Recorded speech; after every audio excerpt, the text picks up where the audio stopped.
Welcome to Best Learn English Online. In a bustling city, two strangers, Aisha and Ben, found themselves attending a weekly language exchange at a local cafe.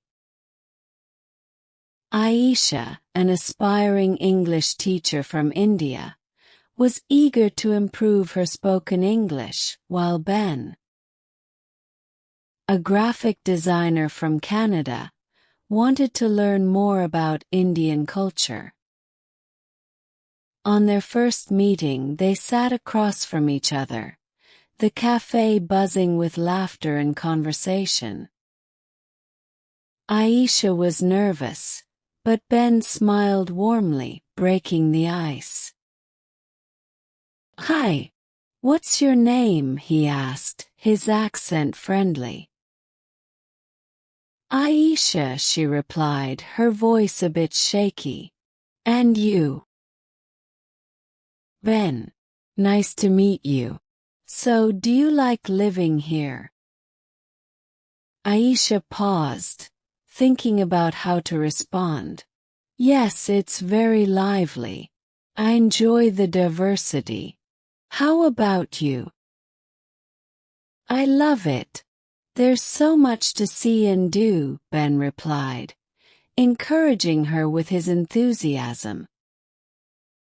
As the weeks went by, their conversations flowed more easily. Aisha practiced asking common questions like, "What do you do for fun?" and "What's your favorite food?" Ben shared his experiences, helping her understand idiomatic expressions and slang. One day, Aisha decided to challenge herself. "Ben, can you teach me some questions that I can use in a job interview?" she asked, her eyes sparkling with determination. "Sure. You could ask, can you tell me more about the team I would be working with?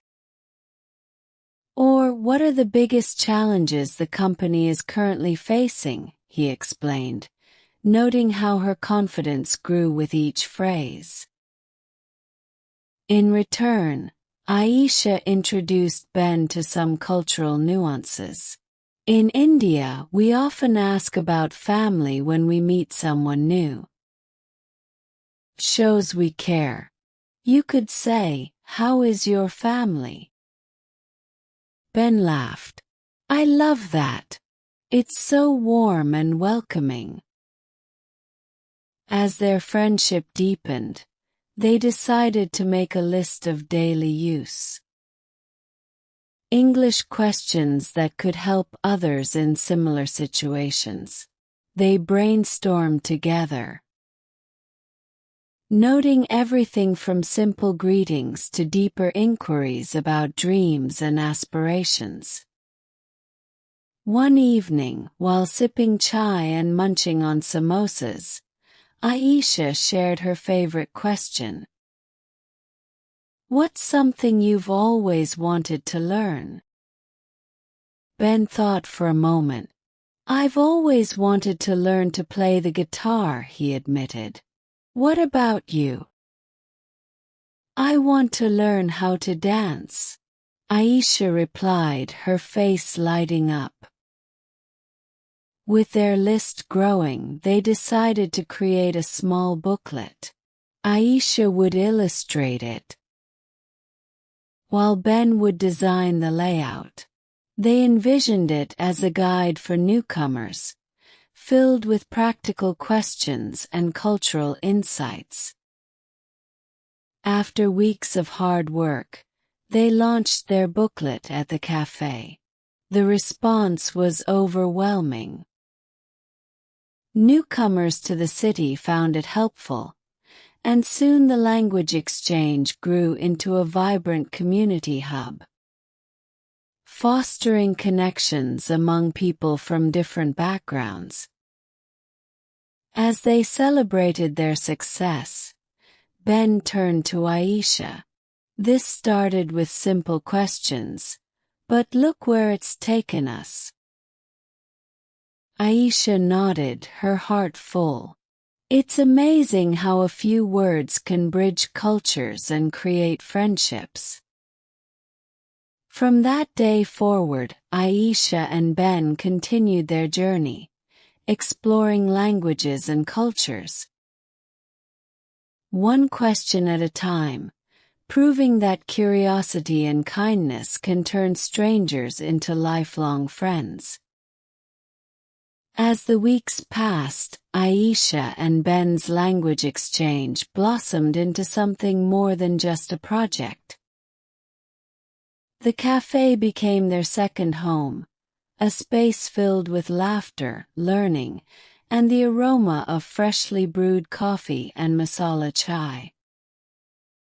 One evening, as they were preparing for another session, Aisha brought up a new idea. What if we add a section about common misunderstandings in English? I've noticed some phrases can confuse people, she suggested, her eyes sparkling with enthusiasm. Great idea! We could include examples like how break a leg actually means good luck, Ben replied, intrigued. They spent the next few sessions brainstorming and compiling their insights. They included funny anecdotes of misunderstandings they had encountered. Aisha shared a time when she thought someone was genuinely asking her to break a leg when they wished her luck before a presentation. I was so confused. I thought, why would they say that? She laughed, shaking her head. Ben chuckled. And I once said, kick the bucket, without knowing it was a euphemism for dying. The look on my friend's face was priceless. Their booklets soon became a treasure trove of useful questions, cultural nuances, and quirky language facts. They titled it Everyday English. Questions that connect. The community embraced their work, and soon, people began sharing their own stories and questions during the language exchanges. Each meeting felt like a celebration of diversity, with participants from various countries contributing to the dialogue. One day, a shy newcomer named Maria joined the group. Aisha noticed her sitting quietly in the corner, her eyes darting between the lively conversations. Aisha approached her. Hi, Misha. Are you new here? Yes, Maria replied softly. I'm from Brazil. I want to improve my English, but I'm a bit nervous. Don't worry. We were all beginners once, Aisha reassured her. You can start with simple questions. For example, you could ask, what do you like to do on weekends? Ben joined in. And if you want to learn about Brazil, you can share something unique about your culture, like what's a popular dish from your hometown? Maria's face lit up. I can tell them about feijoada. It's a traditional black bean stew. With Aisha and Ben's encouragement, Maria began to engage with the group. She shared stories about Brazil, and the others responded with curiosity and enthusiasm. The room buzzed with questions and laughter, and Maria's confidence grew with each exchange. As the weeks turned into months, their project expanded. Aisha and Ben organized themed nights where participants would share food from their countries. and each dish would come with its own story and cultural significance. They created a cultural exchange potluck, where everyone could bring a dish and share its background, turning the cafe into a melting pot of flavors and traditions. One evening, Ben suggested they host a language game night. We can create games based on our questions. It'll be fun and educational, he proposed. With renewed energy, they set up a series of interactive activities. They played charades with phrases from their booklet and conducted friendly debates on cultural topics. Laughter filled the cafe as participants stumbled over words and expressed themselves in creative ways. Through it all, Aisha and Ben's bond deepened. They found joy in their differences and learned to appreciate the beauty of each other's cultures. Aisha taught Ben how to make traditional Indian dishes, while he introduced her to Canadian customs, like celebrating Thanksgiving. One night, as they cleaned up after a particularly lively session, Aisha turned to Ben, her heart full. "I never imagined this would turn into such a wonderful community. It feels like we've created something special." Ben smiled. "We really have. It's amazing how questions can open doors to understanding and friendship." Inspired by their journey, they decided to publish a second edition of their booklet. This time they included contributions from the community, showcasing the unique perspectives of everyone who had participated in their exchanges.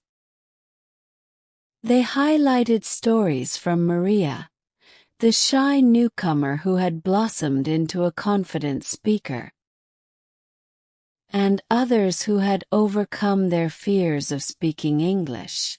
When the new edition launched, the cafe was filled with people celebrating their collective journey. They shared food, stories, and laughter, knowing they had built something meaningful together. As the evening wound down, Aisha looked around at the smiling faces and felt a sense of fulfillment. "We started with simple questions, but now we have a community that thrives on curiosity and connection," she said. Ben nodded in agreement, and it all began with two strangers willing to ask and share. In that moment, they realized that language was more than just words. It was a bridge that connected hearts and minds across cultures, fostering friendships that would last a lifetime. Video is over. Get out of here first, comment and let me know how you liked the video. And subscribe if you like your will and it's part 2.